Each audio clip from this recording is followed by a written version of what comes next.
নমস্কার বন্ধুরা, আজও আমি একটা সুন্দর রেসিপি আপনাদের সাথে শেয়ার করব। ভিডিওটি স্কিপ না করে সম্পূর্ণ দেখতে থাকুন। রেসিপিটার জন্য প্রথমে আমি কড়াইতে পরিমাণ মতো জল অ্যাড করে দিয়েছি। এবার এখানে আমি দিয়ে দেবো সামান্য একটু হলুদের গুঁড়া, দিয়ে আমি খুন্তিটা দিয়ে জলের সঙ্গে ভালো করে মিশিয়ে নেব। এবার এখানে কেটে রাখা এঁচোড়টা আমি অ্যাড করে দেবো, আর এঁচোড়ের সঙ্গে আমি একটি আলুও দিয়েছি। আপনারা চাইলে আলুটাকে স্কিপ করে যেতে পারেন। এটা আমি সেদ্ধ করে নেব। এটা সেদ্ধ হয়ে গিয়েছে, এটা এবার আমি ছাঁকনির সাহায্যে ছেঁকে তুলে নেব। এটা আমার সব তুলে নেওয়া হয়ে গিয়েছে। এবার এই কড়াইতে আমি দিয়ে দেব পরিমাণ মতো সাদা তেল। তেলটা গরম হয়ে গিয়েছে। এবার এখানে ফোড়নের জন্য দিয়ে দেবো একটি তেজপাতা কেটে আর একটি শুকনো লঙ্কা। এবার এখানে আমি অ্যাড করে দেব পেঁয়াজ। পেঁয়াজের পরিমাণটা একটু বেশি দিয়েছি। পেঁয়াজটি একটু হালকা ব্রাউন কালার করে ভেজে নেওয়ার পর এখানে আমি অ্যাড করে দেব স্বাদ মতো নুন। নুনটা দিয়ে আবারও পেঁয়াজটা খুব ভালো করে আমি ভাজতে থাকবো। পেঁয়াজটা একটু নরম হয়ে এলে এখানে অ্যাড করে দেব টমেটো। টমেটোটা দিয়ে আবারও পেঁয়াজটার সাথে ভালো করে ভাজতে থাকবো। এভাবে টমেটোটা গলে এলে এখানে অ্যাড করে দেবো আদা রসুন বাটা। আদা রসুনটা আমি একসঙ্গে বেটেছিলাম, সেটা এখানে অ্যাড করে দিলাম। দিয়ে খুব ভালো করে কষিয়ে নেব, যাতে আদা রসুনের কাঁচা গন্ধটা না থাকে।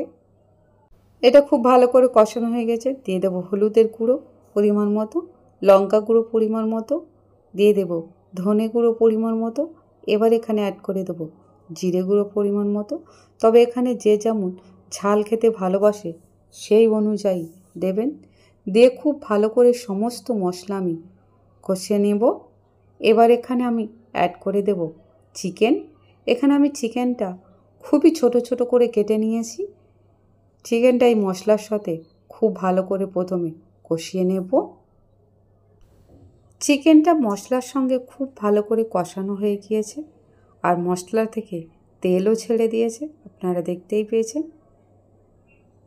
এটা খুব ভালো করে কষানোর পর এখানে আমি অ্যাড করে দেব সেদ্ধ করে রাখা এঁচোড়। এঁচোড়টা দিয়ে আবারও খুব ভালো করে এটার সঙ্গে কষাতে থাকবো এবং সমস্ত উপকরণের সঙ্গে খুব ভালো করে মিশিয়ে নেব। এটা খুব ভালো করে কষানো হয়ে গিয়েছে। এবার এখানে অ্যাড করে দেব পরিমাণ মতো জল। তবে জলটা খুব বেশি দেব না, অল্প পরিমাণ দেব, যেহেতু এঁচোড়টা আমার সেদ্ধ করা আছে। এটা খুব ভালো করে নাড়াচাড়া করার পর কিছুক্ষণ আমি সেদ্ধ হতে দেব। গ্রেভিটা ফুটে উঠেছে, ঠিক কতটা লোভনীয় হয়েছে দেখুন বন্ধুরা। সাথে ছোট ছোট চিকেনও আছে। এবার এখানে আমি দিয়ে দেব গরম মশলা। যেহেতু আমি এখানে চিকেন দিয়েছি তাই আমি ঘিটা ইউজ করিনি। এটা হয়ে গিয়েছে। এবার এটা আমি নামিয়ে নেব। একদম কষা কষা করেছি, আপনারা দেখতেই পেয়েছেন।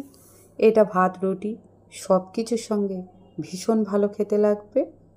আমার চিকেন কিমা দিয়ে এঁচোড় রেসিপি রেডি।